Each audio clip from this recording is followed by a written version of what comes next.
actually doing an admirable job, considering it's his first real action there consistently.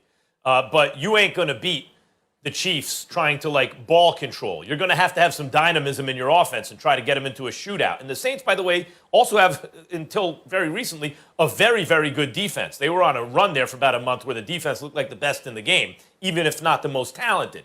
So the difference between Taysom Hill really learning how to lead the team and be an effective NFL starting quarterback, or Jameis Winston, who gave you a puncher's chance, but it came with high risk, versus a motivated Drew Brees, coming off injury, knowing that this could be his swan song. Remember, he was thinking about retiring last year, with maybe the best, most balanced team he's been on, at least since they won the Super Bowl, and knowing with only one bye in each conference, and the Packers hot on their tail, that they really need to win this game that could be a Super Bowl preview, and knowing that even if you forget about the bye, he ain't going to want to have to travel to Lambeau in winter to go to the frozen tundra in the playoffs versus a home game in the Dome where they're much, much better.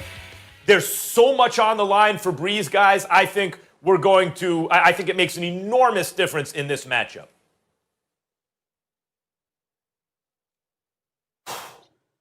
When I look at this game, I do agree with the notion that it's more difficult to prep for Taysom Hill than it is for Drew Brees, because as exceptional as Drew Brees is, he's a drop-back passer. It's what he does. And literally, he's living in the pocket because he's not one who scrambles outside of the pocket too often.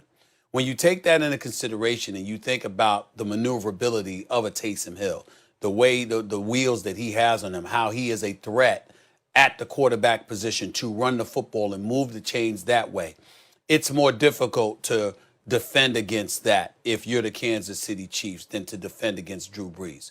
But I still say that Drew Brees, his accuracy throwing the football, his chemistry with Michael Thomas, the kind of things he can do in terms of flinging that football to the accurate level that he does, makes everybody around him more lethal, because they could just get a step and Drew Brees is going to get the ball to them. That is not the same with Taysom Hill. So I see this as being a game where Drew Brees definitely forces the secondary of the Kansas City Chiefs to be even more on their P's and Q's.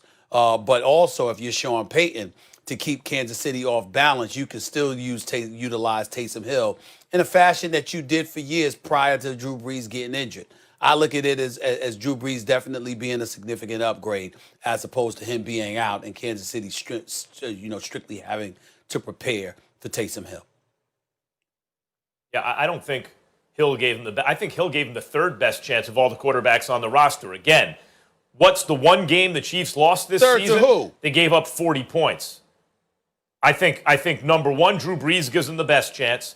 Then against the Chiefs, specifically just the Chiefs, Jameis gives them the second best chance because he gives you a puncher's chance at least. He'll throw the ball down the field, and then Taysom Hill. I don't think you beat the Chiefs with ball control. Yes, you want to keep Mahomes off the field, but when you look at the games they've lost in recent years, high-scoring games, 40 points to the Raiders. What was it, 40-32 or something like that? And even the rematch that was tough was a high-scoring game. You want, in fact, counterintuitively, to get into a high-scoring shootout with the Chiefs, not because you're likely to win. You're likely to lose, but you're more likely to win than if you just try to ball control them. This ain't a team you're going to be able to ball control to defeat. I feel you on that, Max Kellerman, but I think that I would buy that argument if Jameis Winston got some time this year. But to not having played this year and then to put him in there against the Kansas City Chiefs and to say that would be a better shot than Taysom Hill, I do not agree with that at all. I could see Jameis Winston throwing a couple of picks relatively early and then it being a blowout before we had a chance to pass gas or something. I mean, I can't see it. I wouldn't see it that way at all.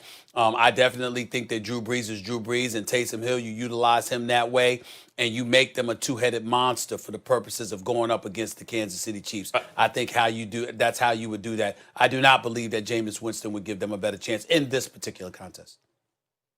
By the way, because it's going to be Drew Brees, backup quarterback at this point. But because it's going to be Drew Brees, I'm sorry, Charlie. I was just going to say, because it's going to be Drew Brees, the whole idea of like the yards per attempt was so low this year. But again, no Emmanuel Sanders. You know, with Michael Thomas and Emmanuel Sanders and Kamara and the defense playing the way it does. And by the way, a nice long rest for Brees as he was recovering from the ribs and the lung. I expect the yards per attempt to be much different down the stretch heading into the playoffs from Drew Brees. All right, well, we only have a couple minutes left, but let's talk about one last game on the docket for this weekend. We have Russell Wilson in the Seahawks taking on Washington. Now, Dwayne Haskins has been getting first-team reps this week, and he does look at this point to be the starter. So, Max, who needs a bigger game? Is it Wilson or is it Haskins? Actually, Russell Wilson, believe it or not. I'll leave Haskins to you, Stephen A., but he ain't going to change his whole world like with one game. It's not like he's suddenly going to be, oh, he's not a bust. He's doing great. It's going to be a long process, it looks like, for Haskins. But Russell Wilson's been trending the wrong way. And the Seahawks are extremely dependent upon his play. When both you and I say we like them in the against the Rams in the playoffs, we're talking about the X factor of Russell Wilson. He's never won an MVP. They rely on him to win shootouts, and early in the season he was doing it. And to re-enter that MVP race and reestablish the Seahawks as real title contenders, he's got to be big against this Washington defense. And Max, look at the teams that the Seahawks have been playing as of recent. I think Haskins has to show something. I mean, he's 3-8 as a starter. He's 1-3 this season as a starter. Complete just 60% of his passes. Lost his job to a guy that people were questioning whether or not he'd ever play in the NFL again, in a.smith, because of that nasty leg injury. I think that if you show up this week, it'll go a long way towards people having confidence in you. And if you stick up the joint, it'll go a long way towards people losing complete faith in you. That's why I say Haskins. All right, a little debate going on here. We love that right here on First Take, guys. All of the NFL action will be breaking down Monday right here, same time, same place. Been fun hanging with both of you, as always. Everyone, enjoy your weekend. SportsCenter up next. Yeah, this is the beginning of a huge, we've learned, 72-hour window into Matt Barry's life, including all of these college stories coming up. But I remember yesterday when we left, we had like 3 quarterbacks who were going to be game time decisions.